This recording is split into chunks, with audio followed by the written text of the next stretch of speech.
மாப்பிள்ளை செந்தில் என்கிற ஒரு நபரை போன ஞாயிற்றுக்கிழமை விடிய காத்தால 2 மணிக்கு வருண்குமார் கூட்டிகிட்டு போய் அடின்னு அடித்து திமுக ஆட்சியில் முட்டரவி என்ற ஒரு ரவுடி என்கவுண்டர் செய்யப்பட்டார்.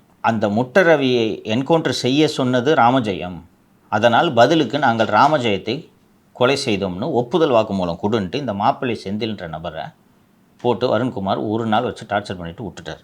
இப்போ திருப்பி 6/11/2025 அன்னைக்கு மாப்பிள்ளை செந்தில் வருண்குமார் கூட்டிகிட்டு போய் ஒரு பொம்மையை நிற்க வச்சு அந்த பொம்மையோட கைகளை பின்னாடி கம்பியை வச்சு இப்படி கட்டி காட்டுன்னு வீடியோ எடுக்கிறாங்க.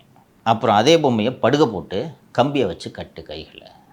எதற்காக இது செய்யப்படுகிறது என்றால், அந்த ராமஜெயம் இறந்தபோது அவரது கை பின்புறம் அந்த முள்கம்பியால் கட்டப்பட்டிருந்தது. இப்போ என்ன ஐடியான்னா, 15 வருஷமாக கண்டுபிடிக்க முடியாத ஒரு கொலை வழக்கை இந்த சூப்பர் காப்பு உள்ளே போன உடனே கண்டுபிடித்து விட்டார் என்று ஊர் புகழ வேண்டும். ஸோ முட்டரவியோட என்கவுண்டருக்கு பழிக்கு பழி, ஒரு மோட்டிவ் வேணும்ல கொலைக்கு. இவங்க எதுக்கு இப்போ கொண்டாங்க? முட்டரவியோட என்கவுண்டருக்கு பழிக்கு பழி வாங்கும் விதமாகத்தான் ராமஜெயத்தை நாங்கள் கொலை செய்தோன்ட்டு அந்த ஏரியாவில் இருக்கிற ஒரு 4 ரவுடிகளை பிடிச்சி கைது பண்ணி ஒப்புதல் வாக்குமூலம் வாங்கி இதை முடிச்சிட்டோன்னா நேரு சந்தோஷப்படுவார்ல.